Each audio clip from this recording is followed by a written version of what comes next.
Bonjour. Donc aujourd'hui, c'est la deuxième vidéo sur la spiritualité.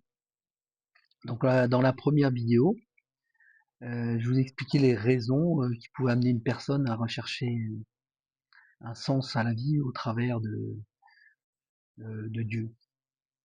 Dans cette vidéo, je vais introduire l'idée que finalement toutes les religions ont le même message et que toute personne qui a une quête sincère de Dieu arrivera à la même conclusion. Voilà. Mais bon, avant de commencer, je voudrais donner ma définition du mot religion, parce qu'elle est plus large que la définition classique. En effet, pour simplifier, à chaque fois que je vais parler de religion, cela signifie que ça peut être donc le christianisme ou l'islam, bien évidemment, mais également des écrits comme les Upanishads, le Bhagavad Gita, ou plus moderne comme la loi 1. Allez, du mental divisé à l'esprit unifié. Hypothèse, Dieu est amour. Donc mon but c'est de rechercher la vérité, donc une vérité unificatrice parmi toutes les religions. Et donc je vais être obligé de prendre des hypothèses, parce qu'autrement on ne trouvera jamais la réponse, parce qu'il y a trop de contradictions. Il faut filtrer une partie du message.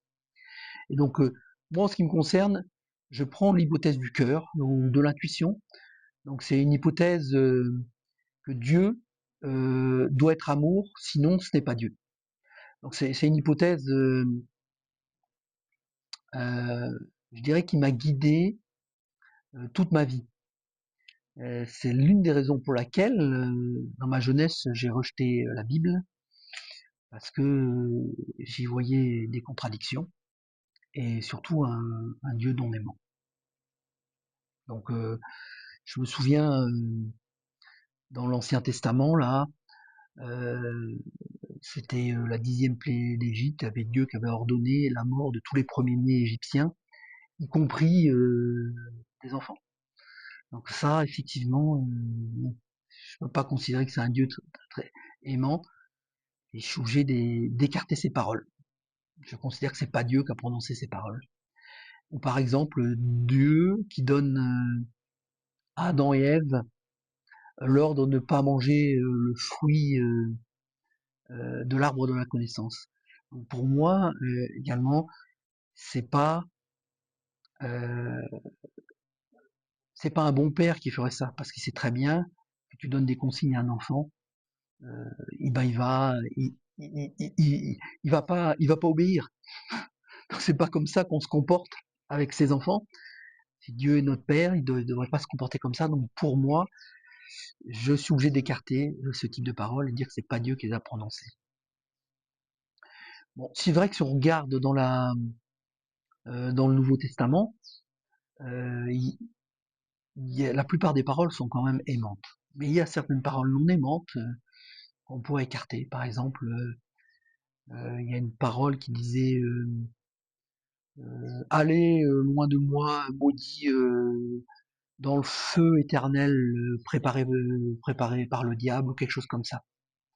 Ça doit pas être très loin. Et ben, bon, je suis obligé d'écarter ce type de parole. Voilà. La raison en est simple. Je suis à la recherche de Dieu. Moi, je veux bien faire une recherche d'un Dieu aimant.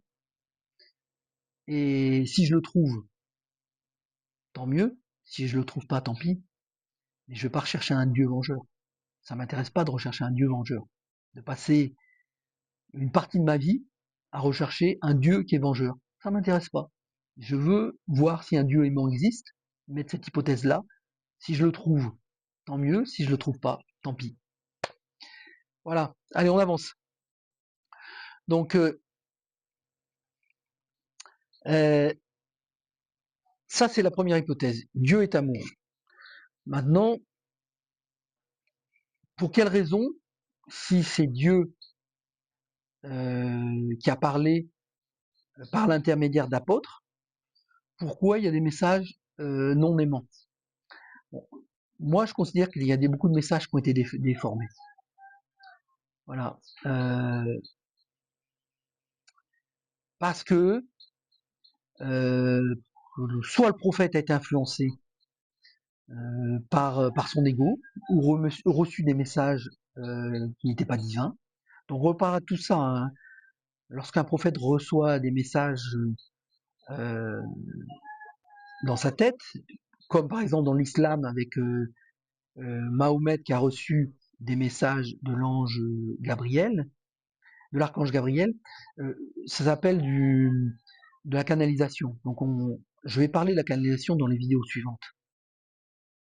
Et donc je reçois ce message. Lorsqu'on reçoit un message, c'est interprété par notre mental.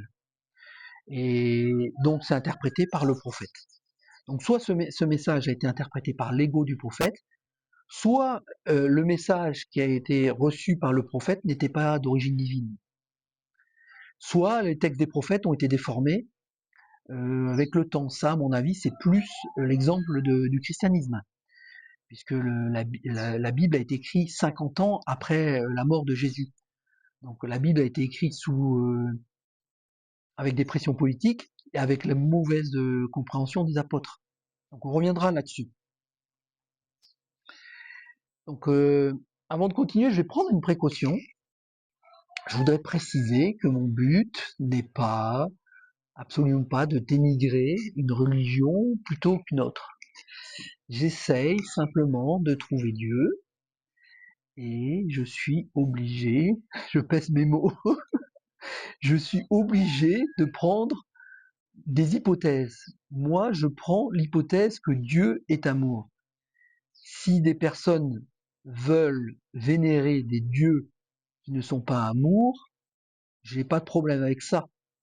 Mais qui viennent pas me jeter la pierre parce que je suppose que Dieu est amour. Voilà. Donc à partir du moment où je prends cette hypothèse, je suis obligé de considérer que certaines religions ont moins de valeur que d'autres. Voilà. On en reparlera. Hein.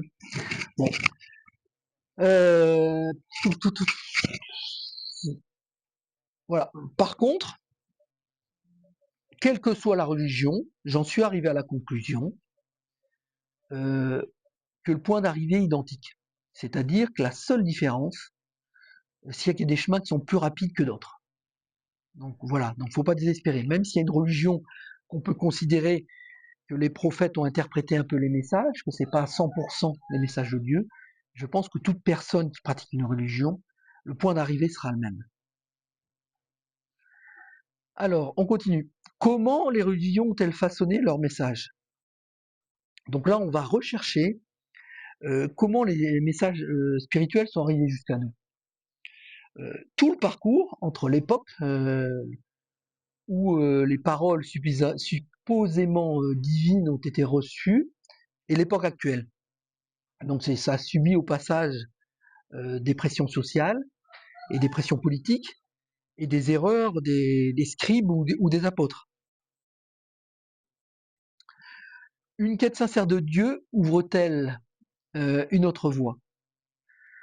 Donc finalement, on va voir, c'est le point le plus important, que quelles que soient les religions et les altérations du message initial, tous ceux qui consacrent leur vie à la recherche de Dieu arrivent à des conclusions similaires.